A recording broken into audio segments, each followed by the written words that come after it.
Okay, so we got 32 people here live. Hi, everyone. Happy Friday. I'm really happy to be with all of you here today. We have a very special guest as well. We're going to be talking all about content writing. A couple things before we get down to business. We do, Kyler Shumway here has some really great information to share. We also will have a question and answer section after his presentation. So you will see that there is a general chat window that Kay actually just said hi in, if you see that. And that is where we're going to be taking questions from. So as questions come up, throughout the webinar, please feel free to put them in there, and we will get to them after Kyler's presentation. With that, if you are a Brighter Vision customer, it is great to see you again. We offer these webinars to customers as well as just anyone who might be interested in online marketing, growing your practice, things like that. And it's great to have you with us. If you are new to Brighter Vision, our whole goal here is to make marketing simple for therapists.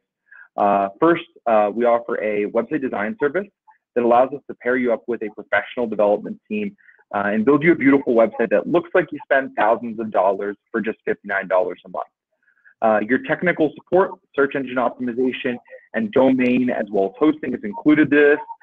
As a special thank you for anyone attending the webinar. Any new customers out there who aren't currently with Brighter Vision, you'll get $100 off a new website with us. Second, Brighter Vision also now offers social media management through our new software, Social Genie. Social Genie is a library of thousands of social media posts you can edit, customize, and schedule across all different social media platforms in just a matter of minutes. Basically, just choose your specialty and click go, and all of your social media posts can be scheduled out for months at a time. Social Genie has been launched, but not really publicly marketed by us. If you're interested, all you have to do is contact us, and we'll give you a 14-day free trial. So cool. So really excited to introduce our guest here today. I'm joined by Kyler Shumway, PsyD, who is the SEO director or SEO content director at marketingfortherapists.org, which is a website dedicated to helping private practice clinicians improve their marketing and their online presence. He is a professional writer and the author of The Friendship Formula, which is a book dedicated to helping teens and adults find friendship by being better at it. He's also a keynote speaker and has guest starred on televised news to talk about bullying and other topics relevant to mental health. Dr. Shumway's research focuses on the effects of psychotherapy in the brain and the impact of social isolation on well-being. To learn more, you can check out his website, kylershumway.com. But for marketing help, you can also visit his website, marketingfortherapists.org. So I am so happy to have you with us here on this Friday, Kyler. If you want to go ahead and kind of just get right in it, the floor is all yours. All right, sounds great. Thank you so much, Sam. Good morning, everybody. It is still technically morning for those of you who are on the East Coast. You're ahead of the game. Let me see. I'm going to try and get my slides up and running. Okay. All right, Sam, you're going to have to verify for me. Can you see the slides as the full screen? So I can't see it as the full screen. I can see it as it says different. I see it as just like the window with editing. Okay. Let's see if I can adjust this. Sorry for the hold up, folks. Share screen. Let's just try sharing the entire screen. Okay. How's that look? Oh, that looks great, Kyler. Okay. All right, sounds good. So, good morning, everybody. I am so excited to talk to you about content writing, and I'm hoping that today you'll be able to take away a little something, no matter where your experience is. So, I've been working. Well, first of all, a few disclaimers. So, my webcam is going to be minimized. Actually, it says turned off here, but if things start to crash or get glitchy, Sam may turn it off all the way, and that's just mostly to avoid having things crash on your end. I've got very good internet here, and it should should be able to work fine, but some people will have not so good internet, and so we want to avoid that. As Sam mentioned, the questions are going to all happen at the end. I tend to rabbit trail and bounce off of other people's ideas. So if you ask me questions along the way, I'm going to get distracted, I'm going to lose my place, and we may not get through all the content. So I want to make sure we get through everything. And also, if I don't get to a question that you have, or you have a popcorn thought, or you want to just connect with me, feel free to email me. I would love to hear from you. So let's start off with the why. Here we go. So if you've listened to a talk given by me before, then you know I like to start things off with a metaphor. And many of you are working to improve your online presence, attracting clients, working through your website, or just trying to build up your company. And you want to do that through having some stellar content. And I like to think of the internet as a sort of final frontier. So imagine for a moment that you're mayor of a brand new town in the Wild West. The wilderness is vast, and if there weren't for the roads, there'd be nearly impossible for people to get from one place to the next. So as the mayor, you want your tiny town to grow, right? And for growth to happen, you need people. Being a wise mayor, you decide to start a marketing campaign, and you send out flyers and other advertisements to to help other existing towns along the road and help attract people to your town. And it works. People see your billboards and they see your saloon signs popping up all over the place. So they decide to head on over and take a gander. There are certain things that you can do to make it easier for them to get there by improving your SEO roads and putting yourself on maps through a stronger online presence. But the critical moment happens when they finally arrive. If you spent all of your mayoral funds on marketing and really selling your town as the greatest thing since public sanitation, then you'd better be ready to deliver. And perhaps most importantly, you need them to have a positive emotional experience, to feel welcome, to feel like they belong, and that they didn't waste all of their time and energy getting here. See, we all know that marketing works. Every time I drive by a Whataburger sign, my mouth waters. It's Pavlovian. I have paper towels in my cup holder just for this reason. But my mouth doesn't water because of the sign per se. Maybe there was an ad for a burger that was appealing enough to get me to visit Whataburger, but if the food was terrible, I wouldn't go back. See, when people come to visit your town, your website, your blog post, your LinkedIn profile, they need to have the right emotional experience. And so that's really what we're shooting for today. If you can do that, if you can create that emotional experience, before you know it, that little one-horse town of a website grows into something worth celebrating, where people from all over come to visit, they see what you're about, sign up for your therapy services, send you offers to speak at conferences, collaborate on research. So the question is, how do you actually do that? And that's what we're here to talk about today. So first, we're going to talk about some techniques that you can use to translate all of those professional writing skills you hone through hundreds of hours of graduate school and research papers into web-friendly content. Then we're going to go through some tricks that you can use to really put your voice into what you write and overcome some common writing issues. And then lastly, it's not enough just to have good content on your site. You really want to build a good online presence. So we're going to spend some time talking about that and ways that you can get published and how to go about that. So we're going to use some time for that today. And then, of course, we've got time for Q&A at the end. Okay. So first of all, what is content? Let me define that real quick before we move forward. In short, content really is anything that you put online. So it can be what you type in your About Me page. It can be your description in your LinkedIn profile. It can be a book that you wrote and published on Amazon. It can be a video that you put on YouTube. It's really anything. But today we're just talking about writing. And regardless of what you're creating, you really need to be asking yourself these three questions. First, who is this for? You know all about how to write or speak to a particular audience, but things change a bit when you're writing for the web. Second, what is this about? In other words, what is the content supposed to cover and does it do it well? And then finally, how should the reader respond?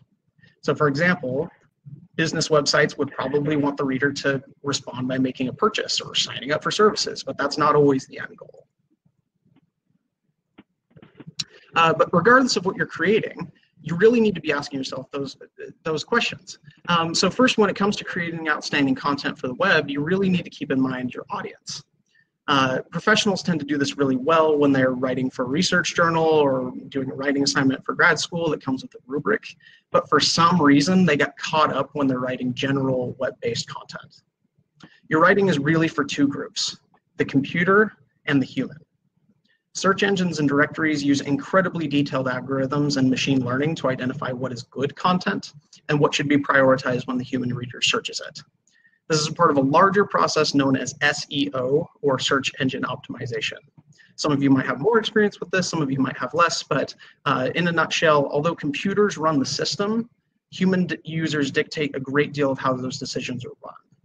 So ultimately, you're trying to connect with the human on the other end of the wire, and it's less so about the computer. But it's important to keep these two groups in mind. So first of all, let's talk about writing for computers. Remember that technology is constantly evolving, so there's a chance that by the time I finish this talk, the rules for SEO are going to change. The rules have changed even since I began writing, and they've changed a lot over the past few decades. So I want to start by myth busting a few of the old rules that people tend to believe, and I see a lot of content writers trying to abide by these rules when they're creating stuff for their content. So for example, about 20 years ago, SEO was all about keywords. So if an article was on depression, you would see the word depression listed like 20 or 30 or 40 times throughout the content. In fact, some people would even just like copy paste depression over and over and over and over and over again, and then they would put it at the bottom of their webpage just to bump up SEO. And back then it worked. Even though the content wasn't appealing to a reader, your page could rise to the top if it had enough keywords. The rules changed though, and the keywords don't matter as much anymore. Although they do matter, they just don't matter the way that they used to. Now it's much more about the user's experience. Another rule that you shouldn't just copy paste content used to be something you'd hear. You'd say everything needs to be completely original, from your LinkedIn profile to what shows up on your website. That's not true either. So people would spend so much time trying to rewrite everything on their site, and it doesn't necessarily impact SEO anymore per se, unless it affects the human user's experience. So you want to avoid making readers feel bored by giving them repetitive content throughout your platform, for example. So it is important to change things up, but you are allowed to copy paste like your About Me profile onto your LinkedIn page, just for an example. People also used to get pretty hung up on making sure that their website URL and every header and every menu match the topic keyword, for example. This is no longer the case, so you don't have to worry about purchasing therapy for depression and anxiety in San Diego, California.com. These days, as long as there's a few keywords in the title and the body of the content, as well as related ideas and concepts connected to the keyword, you get the same effect. So again, these keywords are less important than the message. The originality is more important than the originality is less important than the impact, and the details like domain name are becoming less and less relevant. But this is because SEO has gotten to the point where the human reader is far more important. So both are important pieces of the SEO formula, but really the biggest myth that people tend to fall into is that writing for the web is all about pleasing the computer, and that's just not true anymore. This is a good thing because you can see how people would try and abuse the system, right? They would just use depression over and over again. They would buy the perfect URL that made it so they'd be the top search item. It's kind of a strange free market where human readers get to call the shots now, so that's nice. So SEO is really more about improving searchability power by enhancing the human-driven metrics of SEO. But what do I mean by that? And it really comes down to these three things. First, how relevant is the content to what the human is searching? Second, how long do they stay with the content? And then third, does the content have a good reputation? And search relevance and viewing time really just boil down to how well you can capture the reader and maintain their attention. So when people look at a screen, for some reason they develop like contextual ADHD.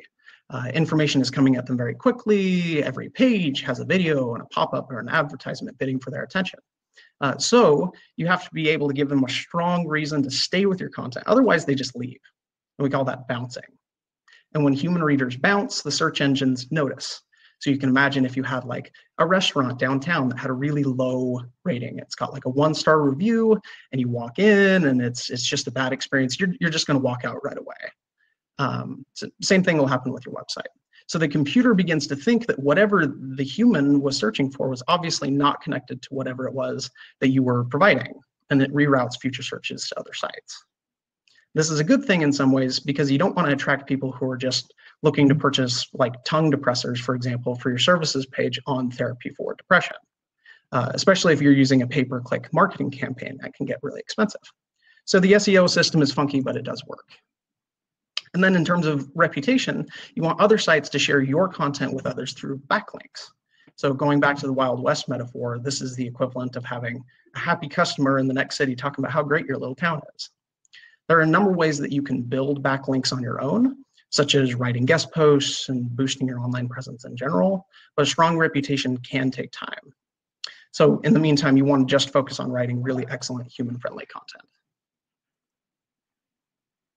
Okay, so how do you write for humans? There are really three things that you need to know from an SEO standpoint. First, your content needs to be relevant to the human in question. This depends entirely on what the purpose of the content is and what you hope to ultimately accomplish. So for example, if you're hoping to get more clients who have a history of childhood neglect, you would want to have up-to-date information about the impact of those experiences and the warning signs and how you can help treat it through psychotherapy. Or if your practice provides assessment for a school or a state service, you would want to have lots of helpful information about learning disabilities and ADHD and intellectual disability and so forth, as well as how your services specifically identify those issues. You can sometimes start by imagining what the human reader is going to be searching for. So if I'm looking for a therapist to help with my depression, I might search therapy for depression. That's a pretty simple one. Some of you are working with more niche topics and you want to be thinking about how your ideal client or your ideal customer is going to be searching for you and then work backwards from there. Another big part of relevance is recency though. So some of your content is going to have really good shelf life and it's going to maintain good SEO for years and years. But you want to also be pushing yourself to put out new stuff as often as possible. There's not a magic number of how often. It's just kind of like working out or going to the gym. The more you can do it, the better. But there is an element of work-life balance to this. If you are constantly posting new content, you might be sacrificing moments of rest and inspiration and productivity in other areas. So we'll talk about that more in just a little bit. Next, you want to be able to offer and answer solutions to whatever the content might be. This is huge for SEO writing. So here's an example of how this works. A few years ago, my washing machine started making this really weird noise towards the back corner. It was this big rattling sound and it wasn't washing quite right and I couldn't figure out what was going on. So me being a millennial, I went on Google and I searched for weird sound being made in back of brand name washing machine. And the top search result was this post on Reddit, which was exactly the problem I was looking for. It offered solutions and ways to troubleshoot it. And then it had links to professional services that I could try out if I can't fix it on my own. It was perfect. Now, if the brand name for that washing machine had been on top of their SEO game, that page should have been written by them. That way I would go to their website, I could see all of their professional services and how they could help me with it. So that's really what you're shooting for. So you need to really clearly explain why your services can solve their problems. So sure, you might offer therapy, but how does therapy help? What does behavioral activation even mean? So you want to explain to your reader why, if they're coming to your site and they want help with anxiety, why is it that your therapy is going to help with their anxiety? What are sort of the active ingredients that you can offer? And if you can offer that in a way that's tangible and easy for them to see, they're much more likely to sign up. But even if your content is relevant and offers good solutions, if you don't hook the reader and grab their attention right away, they're going to go back to their search. This is why you want to use a good hook right at the beginning of the content, one that connects them with them emotionally and provides them with empathy in a way that computers just don't understand. So if your article is about anxiety, for example, you might say something like, if you feel anxious, worried, or overwhelmed, it's okay. I'm here for you. Let the human reader know that you are a human writer. And this can be a challenge for professionals, so we'll talk about how to do that in just a little bit. And then finally, your content needs to be directed toward some kind of end goal. This is all about how you want the reader to respond. So let's say that you're a therapist and you're looking to add new clients. The article is on anxiety. And the human reader is coming to you because they Googled for help with anxiety. You offered them empathy and you hook them right off the bat, so they keep reading. You offer some solutions and you help explain how therapy can help them. But now you really want to convert them or get them to sign up for your services. And your conversion rate is just the number of people who, it's a comparison, the number of people who find your content compared to the number of people who actually sign up. And if your content is good and you have a good call to action, the human reader is going to be more likely to sign up with you. So if you use statements like, if you're ready to sign up, contact us today. We would love to work with you. Provide encouragement and empathy as well as convenience and direction. That way they actually take the next step to sign up. And the easiest way you can do that is just through 1 or 2 clicks. So all of this to say, you want to keep in mind that you're writing for 2 audiences, computers and humans, and the humans are the biggest factor. You want to focus on creating really high quality content that answers human questions, offers solutions, and encourages them to sign up. And the purpose here is to help people go from your website into your office, and you can do that through your writing. All right. So now that you have a sense of more like the technical pieces behind web writing, you're hopefully more prepared to do the actual content creation. So I'll quickly draw your attention to the handout that I've included to download. If you have trouble with that, that's okay. We'll address that here at the end. But this is basically one of the handouts is basically a blog post template that I wrote up that's got helpful reminders that I'll cover in this section, as well as some technical stuff that I just don't have time to cover.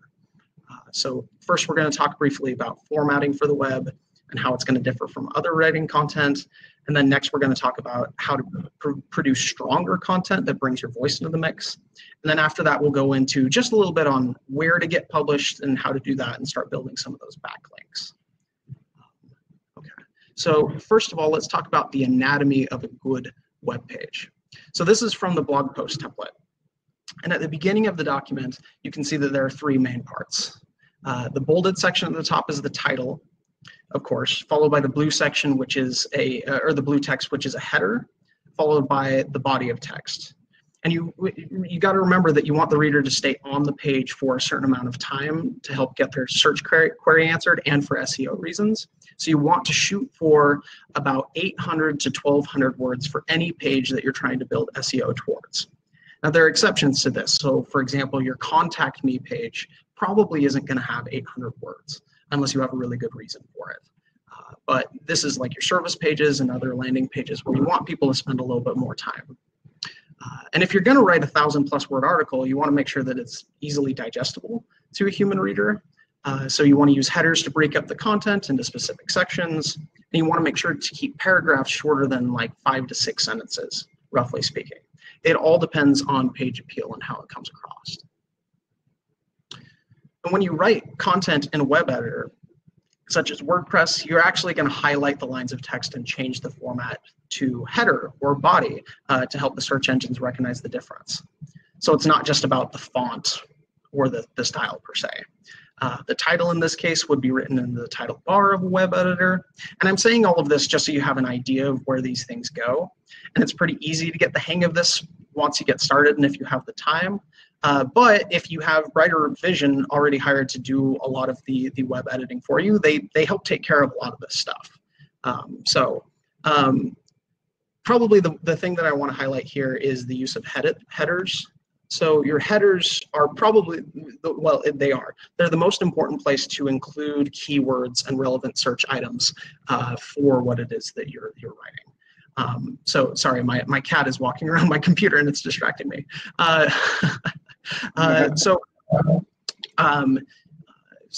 Yeah, using headers. But for example, like if you're offering therapy for anxiety, you should have at least one header that reads something like, what is therapy for social anxiety? Or how can therapy for social anxiety help?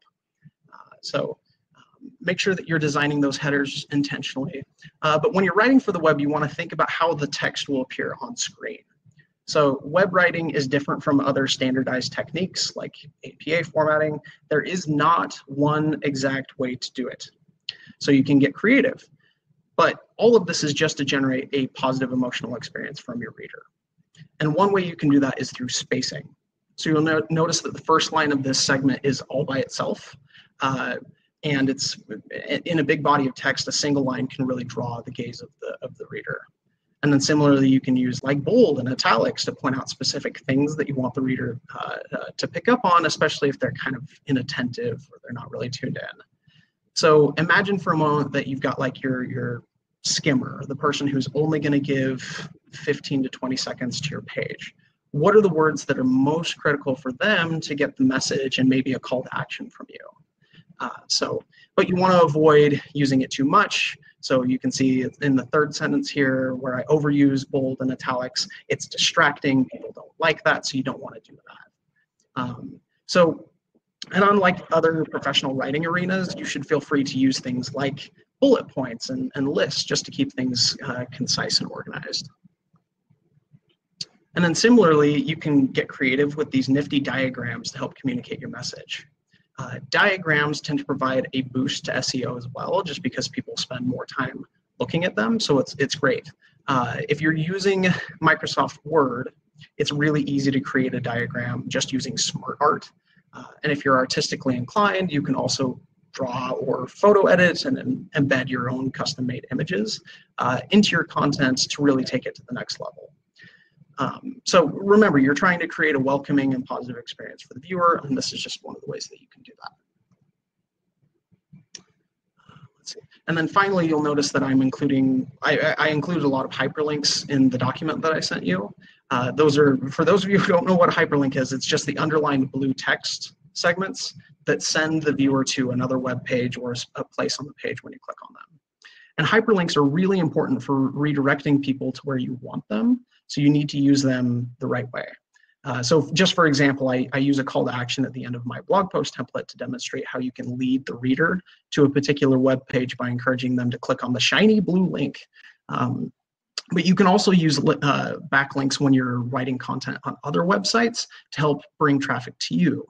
So conversely, if you're going to link to other people's websites, keep in mind that they may not come back. So if you're doing a website that's all about providing EMDR therapy, for example, and you link out to another practice that also provides EMDR, and their site is better, and their call to action is better, and their prices are better, then they may not come back to you. So you want to keep that in mind. Okay.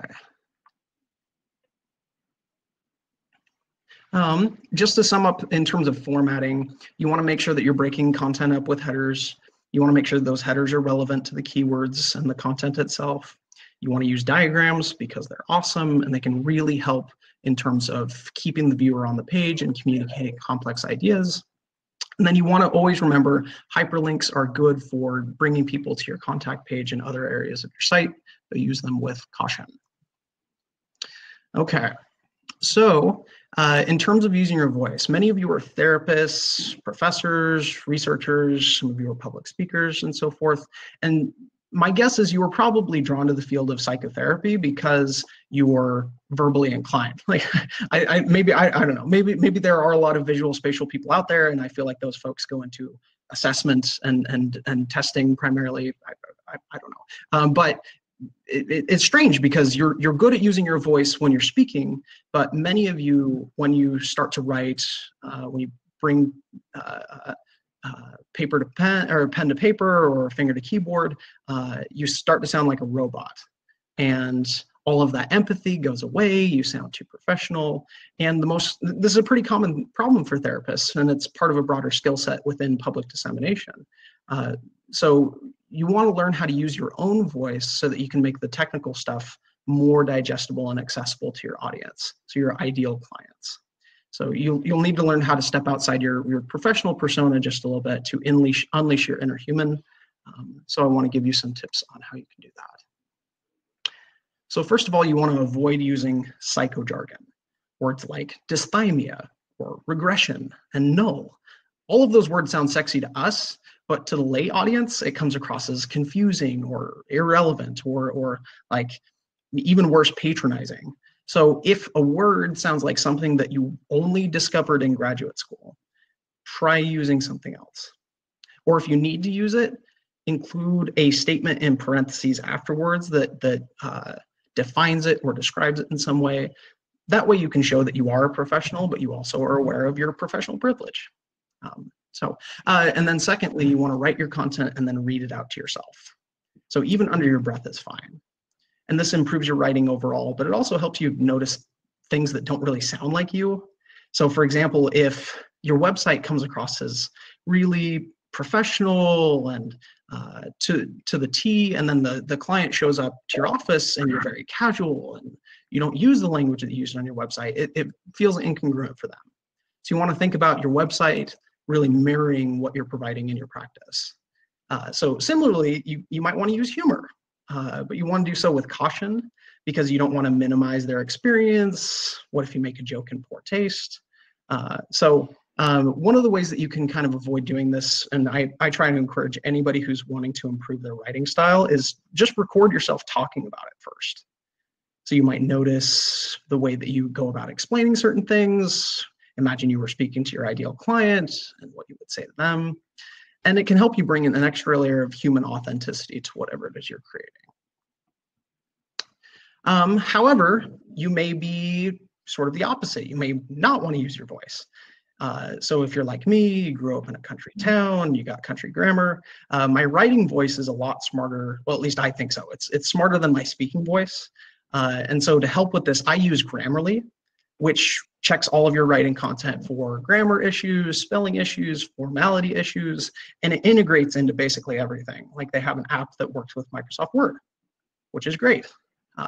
So even if you're really good about using grammar and spelling, Grammarly allows you to write freely without having to think about how it's coming across. So it does the editing part for you and you end up going faster. I'm not being paid by Grammarly. They should pay me because I sing their praises every webinar that I do, I swear. So alternatively, you can also just get feedback from people. So maybe you have a peer or a professor, somebody who's willing to give you just some feedback on how you come across in your writing, and also just to make sure that it's clear. So one of the things that I do is I do offer editing and coaching services through Marketing for Therapists. So if you're looking to do that with me, then I'd be happy to work with you and you can contact me to learn more about that. What I'm really trying to get across here is that using your voices, your best voice is really a fine balance. I usually see people using slang or colloquialisms in their post, and I think that the intent is to connect with the human reader, but I kind of find it off-putting. So imagine how a potential client would react if they're searching for like a grief therapist, for example, and they find your service page and it's all about therapy for grief, and it starts off with something like, sometimes life just gives you lemons, ain't that just the worst? You may have done a good job about being real and human, but you also probably just offended the reader and they're gonna bounce. So along those same lines, just avoid using swear words in your content. I know a lot of people, it's like the new thing. Books published in 2019. Next time you go into a bookstore, look for the way that every single title is formatted. It's like they use the F word with the little asterisk. It's like, I don't know what it is. I think it's because people are like, ooh, it's controversial and I want to buy it. But like, you should not be one of those people. You want to be yourself, you want to be authentic, but just be professional. And then I'll get off my soapbox. So before we move on to publishing, I also want to give you some tips for overcoming writer's block, because I know many of you out there struggle with this. So as you begin writing for the web, you may experience anxiety about putting something out there that's so visible and permanent. And this is something that all of us, but probably the most narcissistic experience. And I think it's because we fear being evaluated or criticized. And if this is where your hangup is, then I encourage you to take some of Dr. Stephen Hayes' advice and live life according to your values. If your value is to get more clients, more offers for public speaking, more applications to your program, then you want to really ask yourself, is it worth sacrificing some of that comfort for some of these things? And then next, many people sit in front of their keyboards and just try to create something from nothing, meaning they have no inspiration, they have no motivation at the time of creation, and they just sit there. It's like brain constipation. And those are not the best times to try and push yourself to write. This is a controversial opinion. There are some people that will say, just push through it, just keep going, you'll eventually get there. I'm not one of those people. I think what you need to do instead is focus your time and attention really trying to draw more inspiration for yourself. So do something different, go out and have fun. read a book, listen to a podcast, talk to a friend. All of those things can help rebuild your reservation or your inspiration reserves. That way you can create more effectively when you actually do start to type and write. And then finally, you want to make sure you have a good balance between your offline life and your online life. So you may be pushing yourself beyond your resources in an attempt to produce more content. And ultimately, you're blocked because you're all out of gas. So it's worth stepping back sometimes and recalculating where you are and allocating some of these resources. And all of these things can help you get through writer's block. Okay. So I want to give you just a little bonus here, and to wrap things up, I want to talk about how to get published both on your website and then beyond it, and why that matters. So obviously you want to create lots of lovely content for your website, but just like my Wild West metaphor, you want to bring lots of traffic that develops a strong online presence. The best way to improve your content or your website's reputation is to create backlinks. So I'll include, one of my resources handouts has other places where you can go to start publishing on other websites, but you can also check out the webinars that I've done and Daniel Wendler has done if you want to learn more about how to boost your online presence for some of those things. But really the four most important ones that you need to know as a therapist are, first of all, having a personal website. If you're working with Brighter Vision, well done, you've probably already got one. But then secondly, you want to be thinking about guest posts and social media, because what those do is they help search engines recognize that you're an entity that exists outside your little website bubble. One of the easiest ones for therapists to publish on is Time to Track, and I've been writing with them since I started graduate school. So it's pretty easy to get into, and they love to have new authors. But also, as you can imagine, like publishing a book and having these other works out there also really help to boost your online presence. And the nice thing is you don't have to go through a publisher to do it. So let's start with your personal website and what you need there. Since you were brought here by Brighter Vision, you're probably pretty set when it comes to getting your website off the ground. They take care of people, and it's fantastic. I've been working together with clients alongside Brighter Vision for the past few years now, and they make the process really simple and easy for them. They're really fantastic. But once your site is set up, though, you need to fill it with content for your human and your computer viewers. And your essentials include having a strong homepage that welcomes the reader, an About Me or an About Us page that explains who you are, and a services page that explains what you do, as well as some kind of contact form so that they can get connected. However, if you really want to maximize your marketing potential in SEO, you should have a series of services pages that highlight all of the many wonderful things that you have to offer. So here are a few examples of services pages that I've helped people with through Marketing for Therapists. These kinds of pages can be directly connected to an AdWords campaign or another marketing effort. And they're particularly useful for client conversions. So it can raise awareness about an issue. It can build SEO regarding a certain topic. And it can be used to have some sort of call to action so that they'll sign up for that if that's what they're looking for. So remember, you want to hook the reader, offer solutions, and then use that call to action. But moving beyond the basics, you really want to expand your content into areas such as self-expression and helpful education. So, for example, like a personal blog can be as creative as you want it to be, and people can use it to write short stories. They can give updates about their career and their educational progress, or just little nuggets of wisdom, like the power of offering foot rubs in a romantic relationship, little things like that. Something that you're not necessarily offering a service for necessarily, but helps add some value to your site. And it really does add value to the viewers who are coming to you and they want to learn more about you, maybe get to know you a little more beyond some of the professional stuff. You can use a creative blog to do that. But you can also think about doing what I call Q&A posts, where you basically imagine that you are a reporter interviewing yourself about certain questions. So let's say you wanted to do a Q&A session with yourself on childhood neglect, and you had answers to all of those questions. You might just have a header that is a question, followed by text that is your answer to the question, and then you can publish that as a page, and that really adds something for the viewers.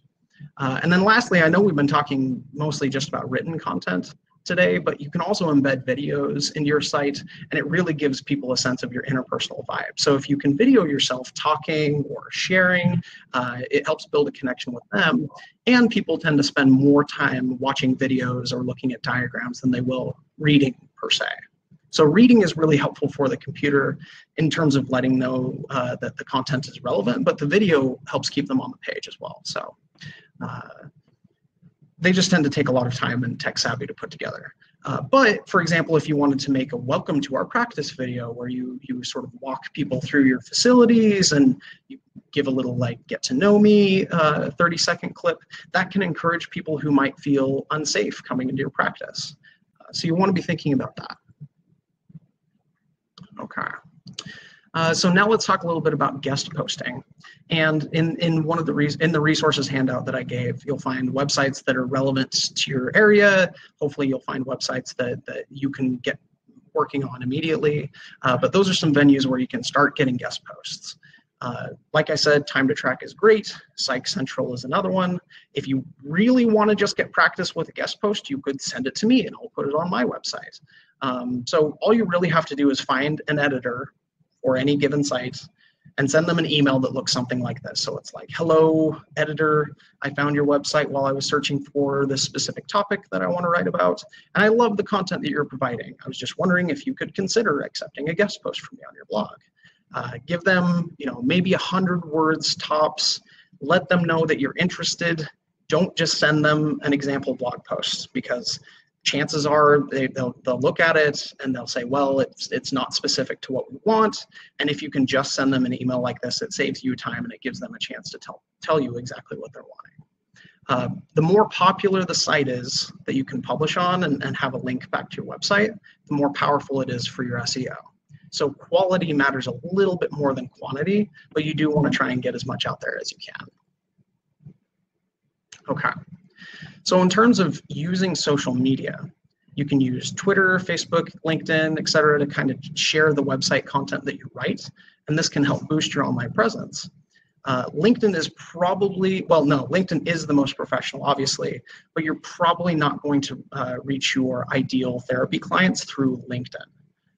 Unless you're targeting a specific professional audience. So if you are a therapist who works primarily with doctors or lawyers, then LinkedIn might be the best place for you to be posting stuff. That way, folks who are frequently on LinkedIn and maybe connected somehow, you can reach them there. But I usually recommend that most private practices just have their own Twitter account. Because it's so lightweight, you just have a simple picture and you can have very brief posts. And it's nice because it helps search engines see that you're publishing things that are fresh and recent, and you can go there immediately. But you can also use buffer.com, which just automates a lot of the posting. You can, as Sam mentioned at the beginning today, you can use Brighter Vision to help automate and regulate a lot of your social media stuff.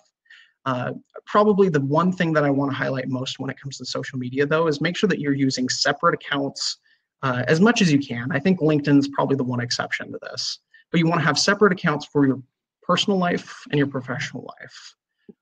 So I know a lot of people in my field, especially, will have their nickname or their middle name used for a personal profile, and they don't typically even include a picture of themselves on those ones. So the reason for this is it might be accessible to your potential clients, and you don't want a client seeing a picture of you like on the beach with your kids, for example. So something to keep in mind. Okay. Also, and speaking of fresh content, I'm going to encourage you to get out there and publish your own book. I could do an entire webinar on publishing your own book. So I'm just going to give you a few tips to burble on for now. First of all, pick something that you're really passionate about, that you could spend hours and hours and hours and hours writing or talking about. And this is basically because that's what you'll be doing. You want to shoot for a goal of having some sort of word count in terms of writing. So I tell people if you can write 1,000 words on average per day, you'll have a book in about a month and a half. So if you think about sitting down for your lunch breaks or when a client no-shows, for example, you can start punching in some time because if you can get a book out there on the internet, it connects to your website and helps provide authority in a way that other publications can't. So for example, imagine a potential client comes to your website and they're struggling with relationship issues, and you have a book that's about relationship issues, like you're the guy that wrote the book, or the gal that wrote the book, or the whoever that wrote the book, and they could buy the book, maybe they will, but maybe they'll come and do therapy with the person that actually wrote the darn thing. So that's something to consider as well. So as a bit of a send-off, one of the main messages that I want you to take away from today is that you have something worth sharing, and you can do that through your writing, but you've done years of study, of service, of teaching, and there's so many people out there who really need that wisdom. And the purpose of all of this is to get them from wherever they're at, this place of suffering, this place of pain, to the website, to your office. And you can do that through really stellar writing. So my hope is that you feel a little bit more encouraged to take action and to start doing your own writing, and begin to expand out there into the great internet frontier. If you would like help with any of these things, I work with Marketing for Therapists, who does marketing and AdWords and content writing services. You can contact me, you can find us through the website, and we would love to work with you. And I think we have some time for Q&A, Sam, if we want to go ahead and dive into that. Yeah, great. And thank you so much for all of that great information. Tyler, I think I speak for everyone here that we are so happy to have you with us today and be able to share your expertise, and just really, really appreciate it. And, Kyler's great, and we work with Kyler, and then Kyler also works with Dan Wendler a lot, who offers SEO and things like that. But Kyler's website, marketingfortherapists.org, definitely encourage you to check that out if you're looking for help with that. And yeah, maybe we can move into questions. So Kyler, Alicia has a question. When you say get a link back when writing a guest post, what does that look like? Them mentioning you to direct people to your site? Oh, yeah, that's a good question. I appreciate you clarifying that. So the word is backlink, and it just essentially means that you have a link on somebody else's site that, when clicked, will send them to your site. So this can look a lot of different ways. Typically, if you're writing a guest post for someone, you can have your content written, and then you can hyperlink, or just even have the URL in the content itself. And then it's up to whoever you're doing the post for to make sure that that's linked properly. Does that help answer the question? Yeah, and yeah, I think that was what she was looking for, hopefully. If not, feel free to follow up in the general chat. And then we had a question from Jill that was, how do we get to publish for no cost? The book published for no cost? I think she was just talking about getting just published in general at no cost, and things like time to track, maybe. Oh yeah, absolutely. So I'll talk about guest posts, and then I'll talk about books, just in case it was about books. So when it comes to guest posts, typically whoever's hosting a website is more than happy to have a professional like you write a page of content for them for free to put on their site. There are some places that actually will pay you for your content, although they typically won't link back to your site. It's just there, and it exists to serve their entity. So that's I think that's what that's getting at. There's no cost to doing a guest post on another site. So that's an easy way to do publishing without any kind of cost there. In terms of books, Amazon.com, if you have a book in a Word document, you can go on Amazon right now if you have an account. You can upload that Word document, and they have a title or like covers that you can pick, and apps so that you can format everything, and it's 100% free. It's just there. You can just use it. And the nice thing about that is, it makes it easy for people to access. And then the way that you can make, they end up making money if you choose to advertise through them. So Amazon.com, you can advertise anytime anybody does a search for a product. You'll see the top few searches for pretty much everything will have a little ad indicator next to it, and that tells you that they're paying for some sort of marketing through Amazon. So that's where the cost comes in there. Other publishers, it does cost money to go through. So for example, if you go through APA's Publishing Clearinghouse, they'll take a certain cut of the royalties. Amazon will also take a cut of the royalties in terms of like printing costs and things like that. So hopefully that answers the question. Great. And then we had another one too that there's a bunch of interest in from Gilberto that says, I am bilingual in Spanish and English, and I'm curious if there's any difference with the cultures or variations in language, especially when it comes to search engine optimization. Absolutely. So let me back up a little bit. The algorithms that search engines use are across language. So if you have lots of good content that's written in English and your target audience is a Spanish-speaking only market, then they're not going to access your content because they're not going to be able to read it unless they're using some kind of translation software. So you want to, it's wise at least to think about having your website set up so that it has options for switching language. And I am not a web designer. I don't know how to do that. The Brighter Vision may be able to offer something along those lines, but I've seen it. I've seen it before. Sam, maybe you can speak to that a little bit. Yeah, and there is something that we typically do, Gilberto, for dual language sites is we set it up. So basically we create a mirror of the site. So what we do is we build an identical version of the site in, for example, both Spanish and English. So that way we can write search engine optimization for both the Spanish and the English sites. We do charge typically an additional $100 fee for that because it does basically require us to build an entire other version of the site. But that's really how you're going to be able to take best advantage of search engine optimization for both English and Spanish. So, yeah, that's a great question. And similarly, on Psychology Today and other professional directory profiles, you have the option to offer it in 2 different languages. So for example, in some of the content writing that I've done, I've worked with bilingual therapists who are really good at writing in Spanish. They get Spanish, but they're not able to translate their content in a way that is appealing to an English reading client. So you can do that as well. Great. And then we had one more question from Sean Rollinson, and I think we probably just have time for maybe another 1 or 2 after that. Kyler, Sean asks, what techniques, or discuss your techniques for overcoming fear of writing to the public? Oh man, in terms of specific techniques for doing it, I think most people who are listening to this webinar are familiar with experiential avoidance and why anxiety is able to maintain itself. When we fear something, we avoid it, and that builds on the fear. The first time that I published something on the web, I had just the most intense anxiety attack. Like, what if this is bad? What if people go on and give me negative reviews, or what if, you know, and ultimately the only way that you can push through that is by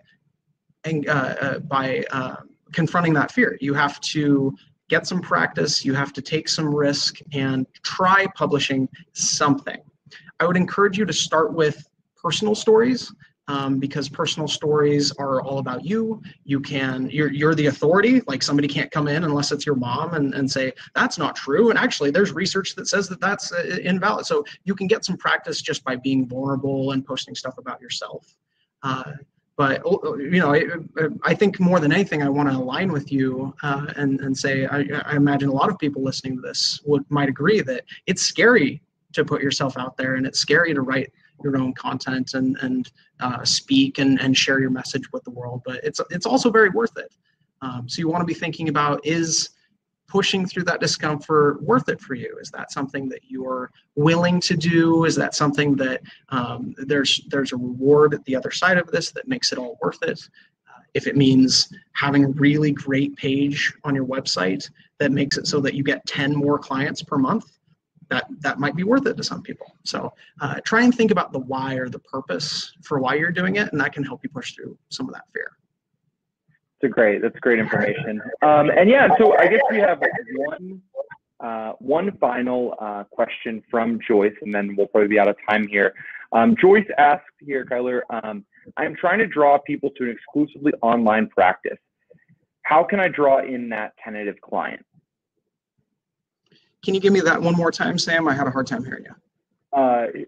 Joyce says she's trying to draw people into her exclusively online practice, and I assume she's asking how can she, write content for that.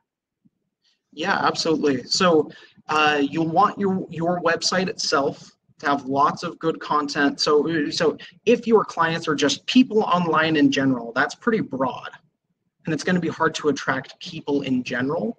So you want to think about, well, what are the types of people that come to me from the internet, and how can I write content for them? So for example, if you're seeing a lot of people who have social anxiety disorder, they don't want to go all the way into a therapy office because that's scary and I don't want to leave my house or whatever it might be. You would want to write lots of content that is about social anxiety and have that on your site so that it helps build up SEO. But you also want to think about how do you get that content out there to the world in spheres where people who may fit that type would be frequenting. So for example, if you work with moms and mothers, you may want to try and get content posted on mothers of preschoolers websites or other websites that are more dedicated to mothers. That way they can go from wherever it is that they already are to your website. So it's kind of two parts. Part one is having really good stuff that is designed for that person specifically. And then part two is getting that stuff out there in a way that it makes it easy for them. And wow, look, there's this post written by somebody who does online therapy. That's perfect. And they go right to you. Great. And yeah, I love that answer. I also just put something in the chat too, basically speaking to what Kyler said to help narrow down who that client is you're looking to reach. Brighter Vision does offer a free worksheet called our ideal client worksheet that helps you kind of narrow that down and put that into focus so you can then write that content. So great. So we are just about out of time here. It was really, really great. A lot of great questions too. To kind of end things up with your question, Karen, Kyler offers content writing services. With Brighter Vision, we don't focus as heavily on content writing services. We offer pre-written content that you can use as basically a template or a starting point to write your content. But as Kyler had mentioned earlier, it's always best to have really personalized stuff that has, your voice. So what he does is basically come in and he'll write that information for you, or he also provides coaching to be able to teach you how to be able to write that content. So here at Brighter Vision, we focus on website design, we focus on social media management, we focus on search engine optimization for your site, where he's going to be more specifically on the content writing side. Is that correct, Kyler? Well, that sounds great. Yep. If you have more questions, if you want to learn more about me and what I do and marketing for therapists in general, please just contact me or look us up on the website. We would love to hear from you. Yeah, that's awesome. And I linked that website a couple times. I'll also follow up everyone here today with a recording of the webinar. So if you would like to look at it at a later date, as well as those resources that Kyler had shared, I'll be sending that to everyone who was registered. So yeah, ton of good information. Was so happy to have you with us here today. And yeah, I hope everyone has a great weekend. Looking forward to it. And yeah, anything you want to end on here, Kyler? No, just enjoy your Friday and have a good weekend. All right, take care, everyone, and have a great rest of your day.